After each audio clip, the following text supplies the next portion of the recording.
નમસ્કાર મિત્રો, આજે આપણે બીકોમ સેમેસ્ટર 5માં કમ્પલસરી એકાઉન્ટ છે એના યુનિટ નંબર 1 શેર મૂડીના વ્યવહારોનો અભ્યાસ કરવાનો છે। તો આ યુનિટમાં તમારે પ્રેક્ટિકલ એક્ઝામ્પલો આવશે, એટલે કે દાખલાઓ આવશે।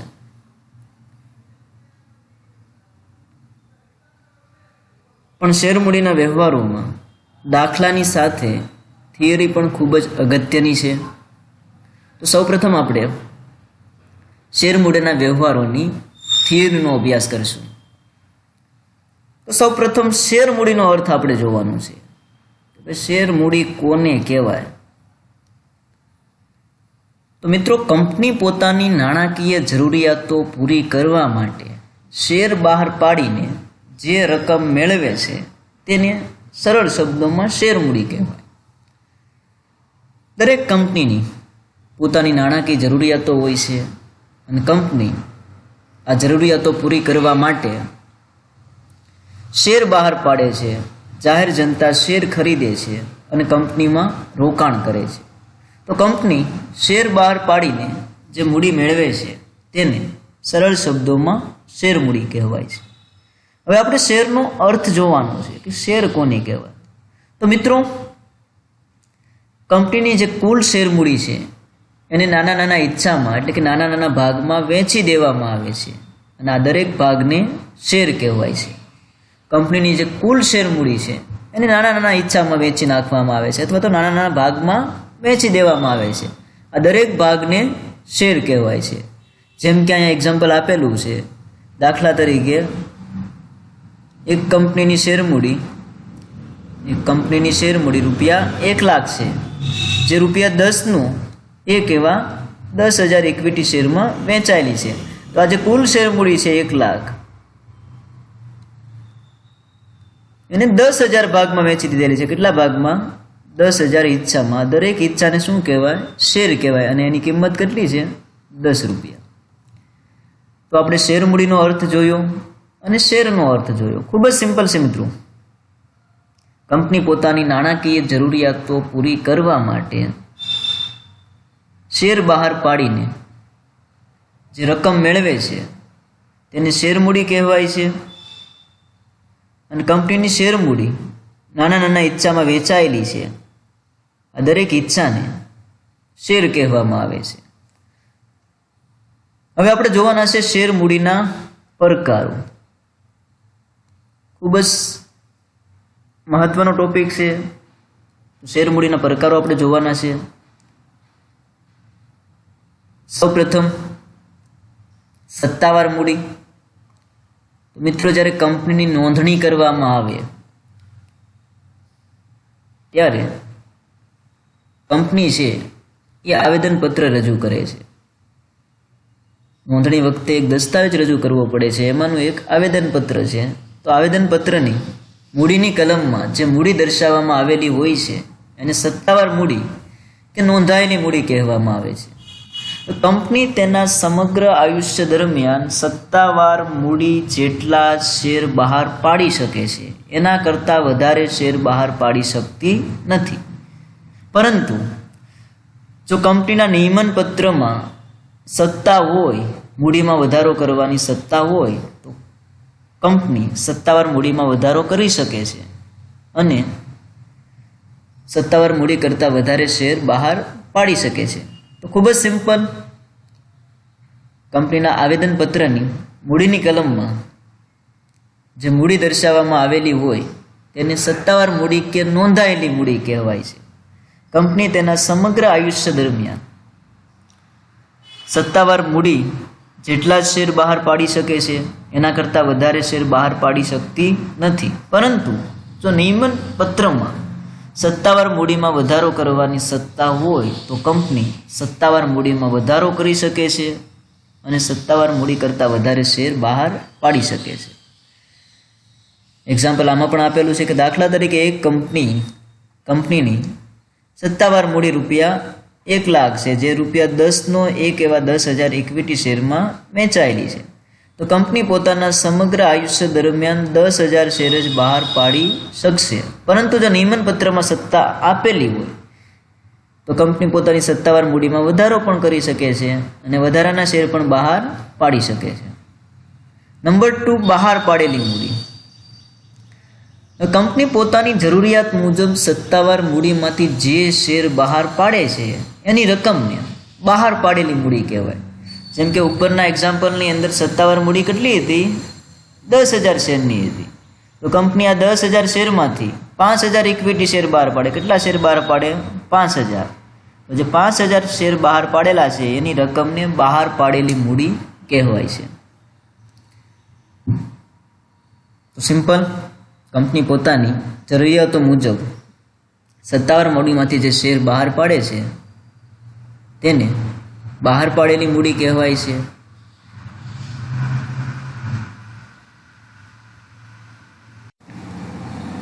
હવે આપણે જોવાનું છે નંબર 3, ભરાયેલી મૂડી.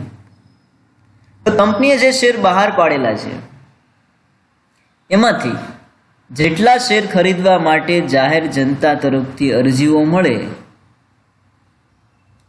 એ શેરની રકમને ભરપાઈ થયેલી મૂડી કહેવાય છે. દાખલા તરીકે 5,000 ઇક્વિટી શેર બહાર પાડેલા હતા પણ જાહેર જનતા તરફથી અરજીઓ કેટલી મળી? 4,000.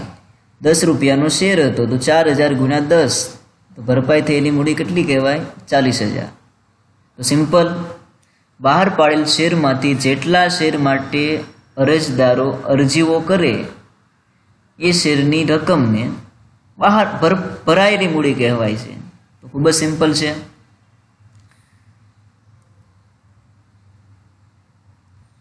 નંબર 4, મંગાવેલી મૂડી. હવે કંપની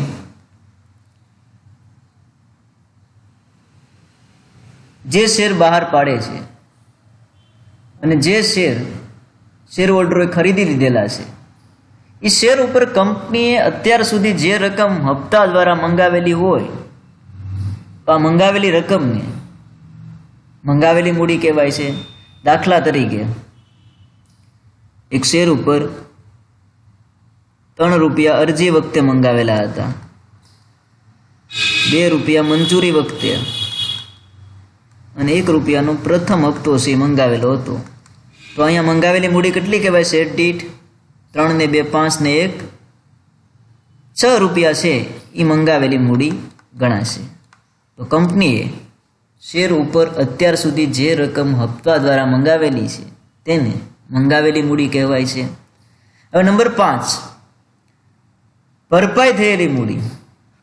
કંપનીએ મૂડી મંગાવેલી છે એમાંથી જેટલી મૂડી શેરહોલ્ડરો પાસેથી હપ્તા દ્વારા મળી ગયેલી છે તેને ભરપાઈ થયેલી મૂડી કહેવાય. દાખલા તરીકે કંપનીએ પોતાના 4,000 શેર ઉપર ₹7 મંગાવેલા છે તો મંગાવેલી મૂડી એની કેટલી થશે? 4,000 ગુણ્યા 7 એટલે કે 28,000 થશે.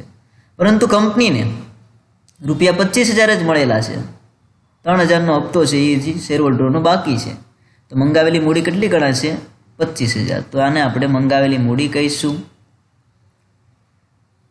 તો 5 વસ્તુઓ આપણે જોઈ, એટલે કે શેર મૂડીના 5 પ્રકારો જોયા. સૌપ્રથમ સત્તાવાર મૂડી. કંપનીના આવેદનપત્રમાં મૂડીની કલમમાં જે મૂડી દર્શાવેલી હોય છે તેને સત્તાવાર મૂડી અથવા તો નોંધાયેલી મૂડી કહેવાય છે. કંપની પોતાના સમગ્ર આયુષ્ય દરમિયાન સત્તાવાર મૂડી જેટલા જ શેર છે એ બહાર પાડી શકે છે, પરંતુ સત્તાવાર મૂડીમાં વધારો કરવાની સત્તા નિયમન પત્રમાં આપવામાં આવેલી હોય તો કંપની સત્તાવાર મૂડીમાં વધારો કરી શકે છે. આ ઉપરાંત નંબર 2 જોયું આપણે, બહાર પાડેલી મૂડી. સત્તાવાર મૂડીમાંથી જેટલા શેર જાહેર જનતા માટે બહાર પાડવામાં આવે એને બહાર પાડેલી મૂડી કહેવાય. નંબર 3, ભરાયેલી મૂડી. તો બહાર પાડેલ શેરમાંથી જેટલા શેર માટે અરજીઓ મળે તેને ભરાયેલી મૂડી કહેવાય. નંબર 4, મંગાવેલી મૂડી. તો કંપની પોતાના શેર ઉપર હપ્તા દ્વારા જે રકમ મંગાવે છે તે રકમને મંગાવેલી મૂડી કહેવાય. અને ટોટલ રકમ, દાખલા તરીકે અહીંયા આપણે જોયું કે ભાઈ અરજી વખતે 3 રૂપિયા મંગાવ્યા, મંજૂરી વખતે 2 રૂપિયા મંગાવ્યા, પ્રથમ હપ્તો કેટલાનો હતો? 1નો. તો 3 ને 2 5 ને 1 6, તો મંગાવેલી મૂડી કેટલી છે? 6. અને નંબર 5 ભરપાઈ થયેલી મૂડી. તો કંપની શેર ઉપર હપ્તા દ્વારા જે રકમ મંગાવે છે એને મંગાવેલી મૂડી કહેવાય. પરંતુ આ રકમમાંથી જેટલી રકમ શેરહોલ્ડરો પાસેથી મળી ગયેલું હોય એને ભરપાઈ થયેલી મૂડી કહેવાય. જેમ કે 28,000 મંગાવેલા હતા પણ મળ્યા કેટલા? 25,000. તો મંગાવેલી મૂડી કેટલી થશે?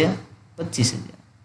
નંબર 6 અને ખૂબ જ મહત્વનું, અનામત મૂડી. હવે મિત્રો ₹10નો શેર છે. કેટલા રૂપિયાનું છે? આ જ એક્ઝામ્પલ આપણે લઈએ. ₹10નો શેર છે. એના ઉપર અરજી વખતે ₹3 મંગાવેલા છે, મંજૂરી વખતે ₹2 મંગાવેલા છે, અને પ્રથમ હપ્તો કેટલા રૂપિયાનો મંગાવેલો છે? ₹1. અને હજી ₹4 મંગાવવાના બાકી છે.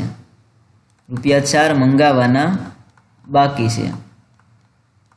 હવે કંપનીને એમ લાગે કે જે રકમ મંગાવવાની બાકી છે એની હવે જરૂર પડશે નહીં, કારણ કે આપણી પાસે પૂરતા પ્રમાણમાં રકમ છે, એટલે હવે આપણે એને મંગાવવાની જરૂર પડશે નહીં. તો સંચાલકો શેરહોલ્ડરોની સામાન્ય સભામાં ખાસ ઠરાવ પસાર કરીને, કેવો ઠરાવ? ખાસ ઠરાવ પસાર કરીને એવું નક્કી કરે કે જે હવે ₹4 મંગાવવાના બાકી છે એ હવે આપણે કંપનીનું વિસર્જન થશે ત્યારે મંગાવશું. તો આ જે મંગાવવાની બાકી રકમ છે એને શું કહીશું આપણે? અનામત મૂડી.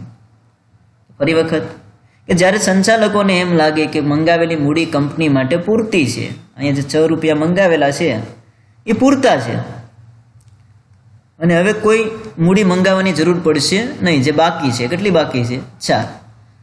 અને સંચાલકો શેરહોલ્ડરોની સામાન્ય સભામાં ખાસ ઠરાવ પસાર કરી અને એવું નક્કી કરે કે ભાઈ આ જે ₹4 બાકી છે એ કંપનીનું વિસર્જન થશે ત્યારે મંગાવશું.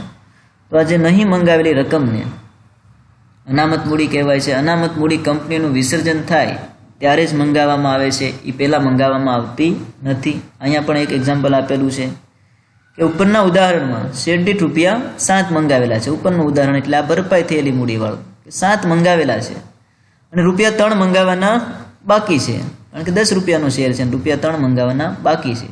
મંગાવવાના બાકી ₹3 કંપનીનું વિસર્જન થાય ત્યારે મંગાવવાનું નક્કી કરવામાં આવે ત્યારે તેને શું કહેવાય? અનામત મૂડી. તો આ શેર મૂડીના પ્રકારો ખૂબ જ સિમ્પલ. સૌપ્રથમ આપણે શેર મૂડીનો અર્થ જોયો કે કંપની પોતાની નાણાકીય જરૂરિયાતો પૂરી કરવા માટે શેર બહાર પાડીને જે રકમ મેળવે છે તેને શેર મૂડી કહેવાય છે. પછી આપણે શેરનો અર્થ જોયો. કંપની પોતાની શેર મૂડીને નાના નાના હિસ્સામાં વહેંચી નાખે છે, નાના નાના ભાગમાં વહેંચી નાખે છે. આ દરેક ભાગને શું કહેવાય છે? શેર. શેર મૂડીના આપણે 6 પ્રકારો જોયા. સત્તાવાર મૂડી, કંપનીના આવેદનપત્રની મૂડીની કલમમાં જે મૂડી દર્શાવેલી હોય એને સત્તાવાર મૂડી અથવા નોંધાયેલી મૂડી કહેવાય છે. નંબર 2, બહાર પાડેલી મૂડી. સત્તાવાર મૂડીમાંથી જેટલા શેર કંપની જાહેર જનતા માટે બહાર પાડે તેને બહાર પાડેલી મૂડી કહેવાય છે. નંબર 3, ભરાયેલી મૂડી. હવે બહાર પાડેલ શેરમાંથી જેટલા શેર માટે અરજીઓ મળે તેને ભરાયેલી મૂડી કહેવાય છે. નંબર 4, મંગાવેલી મૂડી. કંપનીએ અત્યાર સુધી હપ્તા દ્વારા શેર ઉપર જે રકમ મંગાવેલી છે તેને મંગાવેલી મૂડી કહેવાય. અહીંયા આપણે એક્ઝામ્પલમાં જોયું એમ કે ₹6 છે એ મંગાવેલા હતા. ભરપાઈ થયેલી મૂડી, શેર ઉપર જે રકમ મંગાવેલી છે એ રકમમાંથી જેટલી રકમ મળી ગઈ હોય શેર હોલ્ડરો પાસેથી એને આપણે ભરપાઈ થયેલી મૂડી કહીશું. જેમ કે અહીંયા 28,000 મંગાવેલા હતા પણ મળેલા કેટલા છે? 25,000 જ. 25,000 જ મંગાવેલી મૂડી ગણાશે. અને અનામત મૂડી, જે રકમ હપ્તા દ્વારા મંગાવવાની બાકી છે શેર ઉપર, એ કંપનીનું વિસર્જન થાય ત્યારે મંગાવવાનું નક્કી કરવામાં આવે તો આ નહીં મંગાવેલી મૂડીને અનામત મૂડી કહેવાય છે. અનામત મૂડી કંપનીનું વિસર્જન થાય ત્યારે જ મંગાવવામાં આવે છે, એ પહેલાં મંગાવવામાં આવતી નથી. અને અનામત મૂડી શેર હોલ્ડરની સામાન્ય સભામાં ખાસ ઠરાવ પસાર કરીને નક્કી કરવામાં આવે છે. એટલે કે જે મૂડી મંગાવેલી નથી એને અનામત જાહેર કરવા માટે શેર હોલ્ડરની સામાન્ય સભામાં ખાસ ઠરાવ પસાર કરવો પડે છે. તો આ શેર મૂડીના પ્રકારો છે. ત્યારબાદ નેક્સ્ટ પોઈન્ટ, શેરના પ્રકારો આપણે જોવાના છે. આપણને બધાને ખ્યાલ છે કે શેરના મુખ્ય બે પ્રકારો છે, એક ઇક્વિટી શેર અને એક પ્રેફરન્સ શેર. એક ઇક્વિટી શેર અને એક પ્રેફરન્સ શેર. તો સૌપ્રથમ આપણે પ્રેફરન્સ શેરનો અભ્યાસ કરવાનો છે.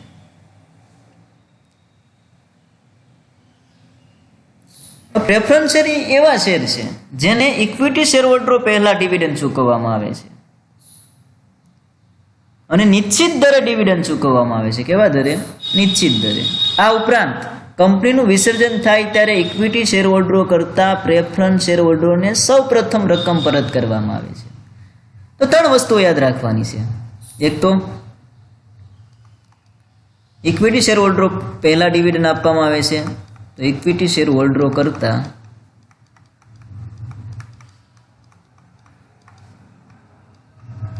પહેલા ડિવિડન્ડ મળે છે.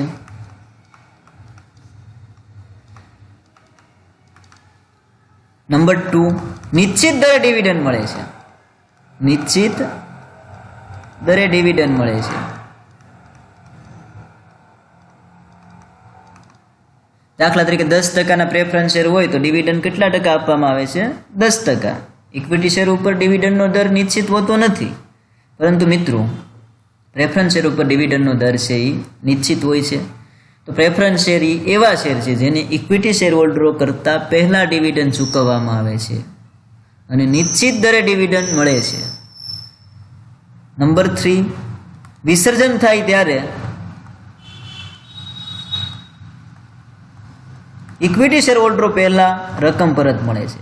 જ્યારે કંપનીનું વિસર્જન કરવામાં આવે અને શેર હોલ્ડરોને રકમ ચૂકવવાની હોય ત્યારે ઇક્વિટી શેર હોલ્ડરો કરતાં પહેલા રકમ મળે છે. આપણે સેમેસ્ટર 3માં લિક્વિડેટરના હિસાબોનો અભ્યાસ કરેલો છે. તો એમાં આપણે સૌપ્રથમ કોને રકમ ચૂકવતા? પ્રેફરન્સ શેર હોલ્ડરોને, પછી આપણે ઇક્વિટી શેર હોલ્ડરોને ચૂકવતા. તો ખૂબ જ સિમ્પલ છે કે પ્રેફરન્સ શેર એવા શેર છે જેને ઇક્વિટી શેર હોલ્ડરો પહેલા ડિવિડન્ડ મળે છે, નિશ્ચિત દરે ડિવિડન્ડ મળે છે અને કંપનીનું જ્યારે વિસર્જન થાય ત્યારે ઇક્વિટી શેર હોલ્ડરો કરતાં પહેલા રકમ મળે છે. હવે મિત્રો પ્રેફરન્સ શેરના વિવિધ પ્રકારો છે. સૌપ્રથમ કમ્યુલેટિવ પ્રેફરન્સ શેર. તો કમ્યુલેટિવ પ્રેફરન્સ શેર એવા શેર છે જો આ શેર ઉપર કોઈ વર્ષે નફો ઓછો થવાથી અથવા તો બિલકુલ ન થવાથી ડિવિડન્ડ ચૂકવાયું ન હોય તો આવું ડિવિડન્ડ પછીના વર્ષે ચૂકવવામાં આવે છે. દાખલા તરીકે 2019માં ખોટ થઈ. શું થયું?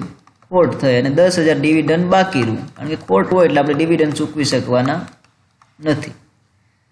2020ના વર્ષમાં ખોટ થઈ, ડિવિડન્ડ એ બાકી છે, પરંતુ આપણે માની લઈએ કે ભાઈ 2021માં નફો થયો. 2021ના વર્ષમાં બંને ડિવિડન્ડ મેળવવાનો કમ્યુલેટિવ પ્રેફરન્સ શેર હોલ્ડરોને અધિકાર છે. કેટલા રૂપિયા? 20,000. અને આ ડિવિડન્ડ 2021માં 20,000 ડિવિડન્ડ છે એ કમ્યુલેટિવ પ્રેફરન્સ શેર હોલ્ડરોને ચૂકવાઈ જાય પછી જ ઇક્વિટી શેર હોલ્ડરોને ડિવિડન્ડ આપવાનું હોય છે. ટૂંકમાં કમ્યુલેટિવ પ્રેફરન્સ શેર એવા શેર છે જેને કોઈ વર્ષે ડિવિડન્ડ ન મળ્યું હોય તો આ ડિવિડન્ડ પછીના વર્ષમાં પણ મળે છે. Non cumulative preference share. તો નોન કમ્યુલેટિવ પ્રેફરન્સ શેર હોલ્ડરોને આવો કોઈ રાઇટ નથી મળતો કે ભાઈ કોઈ વર્ષે ડિવિડન્ડ ન મળ્યું હોય તો પછીના વર્ષમાં આ ડિવિડન્ડ મળશે. જે વર્ષે નફો થાય એ જ વર્ષે નોન કમ્યુલેટિવ પ્રેફરન્સ શેર ઉપર ડિવિડન્ડ મળે છે. જો ખોટ થયું હોય તો ડિવિડન્ડ મળતું નથી. Participating preference share. તો મિત્રો પાર્ટિસિપેટિંગ પ્રેફરન્સ શેર એવા શેર છે જેને નિશ્ચિત દરે ડિવિડન્ડ તો મળે જ છે, પરંતુ ઇક્વિટી શેર હોલ્ડરોને ડિવિડન્ડ આપ્યા પછી જો નફો વધતો હોય તો એમાંથી પણ અમુક ટકા લેખે ભાગ એટલે કે ડિવિડન્ડ મળે છે. નોન પાર્ટિસિપેટિંગ પ્રેફરન્સ શેરને આવો કોઈ રાઇટ મળતો નથી. એને માત્ર નિશ્ચિત દરે ડિવિડન્ડ મળે છે, વધારાના નફામાંથી કોઈ ભાગ મળતો નથી. તો પાર્ટિસિપેટિંગ પ્રેફરન્સ શેર એવા શેર છે જેને નિશ્ચિત દરે ડિવિડન્ડ મળે છે. આ ઉપરાંત ઇક્વિટી શેર હોલ્ડરોને ડિવિડન્ડ ચૂકવાઈ ગયા બાદ જો નફો વધતો હોય તો એમાંથી પણ અમુક ભાગ મળે છે. નોન પાર્ટિસિપેટિંગ પ્રેફરન્સ શેરને આવું કોઈ રાઇટ મળતો નથી, એને માત્ર નિશ્ચિત દરે ડિવિડન્ડ છે એ ચૂકવવામાં આવે છે. કન્વર્ટિબલ પ્રેફરન્સ શેર, તો કન્વર્ટિબલ પ્રેફરન્સ શેર એવા શેર છે જેનું નિશ્ચિત મુદતના અંતે ઇક્વિટી શેરમાં રૂપાંતર કરવામાં આવે છે અને આ રૂપાંતર શેર હોલ્ડરોની ઈચ્છાથી કરવામાં આવે છે. શેર હોલ્ડર ધારે તો એના પ્રેફરન્સ શેરનું ઇક્વિટી શેરમાં રૂપાંતર છે એ કરાવી શકે છે. તો આ પ્રકારના શેર હોલ્ડરોને એવો અધિકાર છે કે નિશ્ચિત મુદતના અંતે એ પોતાના પ્રેફરન્સ શેરનું રૂપાંતર છે એ ઇક્વિટી શેરમાં કરાવી શકે છે. નોન કન્વર્ટિબલ પ્રેફરન્સ શેર, તો નોન કન્વર્ટિબલ પ્રેફરન્સ શેર છે એને આવો કોઈ અધિકાર મળતો નથી. કન્વર્ટિબલ પ્રેફરન્સ શેરનું રૂપાંતર છે એ નિશ્ચિત મુદતના અંતે ઇક્વિટી શેરમાં કરવામાં આવે છે. નોન કન્વર્ટિબલ પ્રેફરન્સ શેરનું રૂપાંતર છે એ ઇક્વિટી શેરમાં કરવામાં આવતું નથી. રિડીમેબલ પ્રેફરન્સ શેર, તો મિત્રો રિડીમેબલ પ્રેફરન્સ શેર એવા શેર છે જે નિશ્ચિત મુદતના અંતે પરત કરવામાં આવે છે. દાખલા તરીકે 10 વર્ષની મુદતના પ્રેફરન્સ શેર હોય તો 10 વર્ષના અંતે પરત કરવાના છે. તો રિડીમેબલ પ્રેફરન્સ શેર એટલે એવા શેર જે નિશ્ચિત મુદતના અંતે પરત કરવામાં આવે છે. ઇરિડીમેબલ પ્રેફરન્સ શેર, તો મિત્રો ઇરિડીમેબલ પ્રેફરન્સ શેર એટલે એવા શેર જે કંપનીનું વિસર્જન થાય ત્યારે જ પરત કરવામાં આવે છે, એ પહેલા પરત કરવામાં આવતા નથી. જ્યારે કંપનીનું વિસર્જન થાય ત્યારે જ પરત કરવામાં આવે છે, એ પહેલા ઇરિડીમેબલ પ્રેફરન્સ શેરની રકમ શેર હોલ્ડરોને પરત કરવામાં આવતી નથી. પરંતુ ખૂબ જ અગત્યનો પોઈન્ટ કે કંપની ધારા 2013 મુજબ જે આપણો 1956નો કંપની ધારો હતો એમાં ફેરફારો કરવામાં આવ્યા અને કંપની ધારો 2013 છે એ અમલમાં આવ્યો. કંપની ધારા 2013ની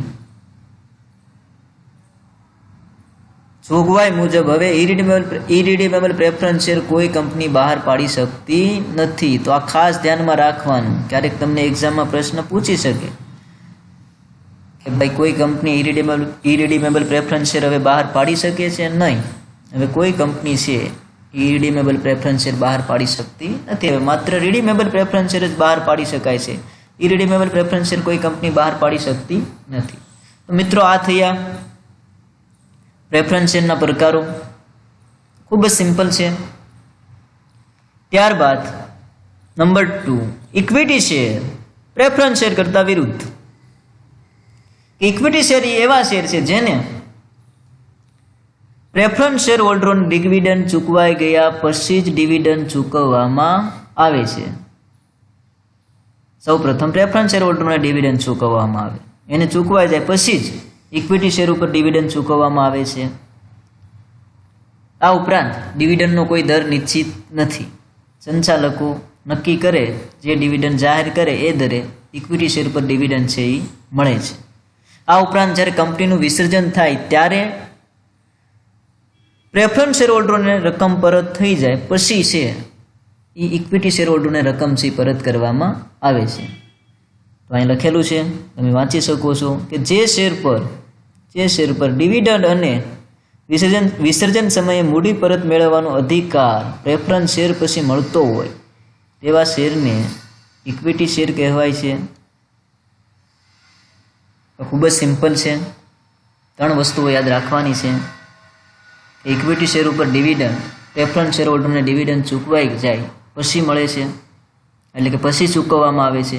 ડિવિડન્ડનો કોઈ દર નિશ્ચિત નથી અને કંપનીનું જ્યારે વિસર્જન થાય ત્યારે પ્રેફરન્સ શેર હોલ્ડરોને રકમ ચૂકવાઈ જાય. ત્યારબાદ જો રકમ વધે તો ઇક્વિટી શેર હોલ્ડરોને ચૂકવવામાં આવે છે. ઇક્વિટી શેર હોલ્ડરો એ કંપનીના માલિકો છે. એ પોતાની બાબતોને લગતા જે નિર્ણયો લેવાના છે, કંપનીના વહીવટને લગતા, એમાં પોતાનો મત છે એ આપી શકે છે. તો આજે આપણે મિત્રો જોયું, શેર મૂડીનો અર્થ જોયો, કંપની પોતાની નાણાકીય જરૂરિયાતો પૂરી કરવા માટે શેર બહાર પાડીને જે રકમ મેળવે છે તેને શેર મૂડી કહેવાય છે. શેરનો અર્થ જોયો. એ કંપની પોતાની કુલ શેર મૂડીને નાના નાના હિસ્સામાં અથવા નાના નાના ભાગમાં વહેંચી નાખે છે. આ દરેક ભાગને શેર કહેવાય છે. શેર મૂડીના પ્રકારો આપણે જોયા. સત્તાવાર મૂડી, બહાર પાડેલી મૂડી, ભરપાઈ મૂડી, મંગાવેલી મૂડી, પછી ભરપાઈ થયેલી મૂડી, અનામત મૂડી, મંગાવેલી મૂડી, આવા વિવિધ પ્રકારો આપણે જોયા. શેરના બે મુખ્ય પ્રકારો છે એ જોયા, પ્રેફરન્સ શેર અને ઇક્વિટી શેર. પ્રેફરન્સ શેર છે એને ડિવિડન્ડ ઇક્વિટી શેર હોલ્ડરો પહેલાં ચૂકવવામાં આવે છે, નિશ્ચિત દરે ડિવિડન્ડ ચૂકવવામાં આવે છે, અને કંપનીનું જ્યારે વિસર્જન થાય ત્યારે ઇક્વિટી શેર હોલ્ડરો પહેલાં પ્રેફરન્સ શેર હોલ્ડરોને એની રકમ છે એ પરત કરવામાં આવે છે. ઇક્વિટી શેર વિશે આપણે જોયું. પ્રેફરન્સ શેરના વિવિધ પ્રકારો પણ આપણે જોયા. ત્યારબાદ ઇક્વિટી શેર વિશે આપણે જોયું કે ઇક્વિટી શેર એ એવા શેર છે જેને પ્રેફરન્સ શેર હોલ્ડરોને ડિવિડન્ડ ચૂકવાઈ જાય ત્યારબાદ ડિવિડન્ડ ચૂકવવામાં આવે છે. કંપનીનું વિસર્જન થાય ત્યારે પણ પ્રેફરન્સ શેર હોલ્ડરોને રકમ ચૂકવાઈ જાય પછી ઇક્વિટી શેર હોલ્ડરને રકમ ચૂકવવામાં આવે છે.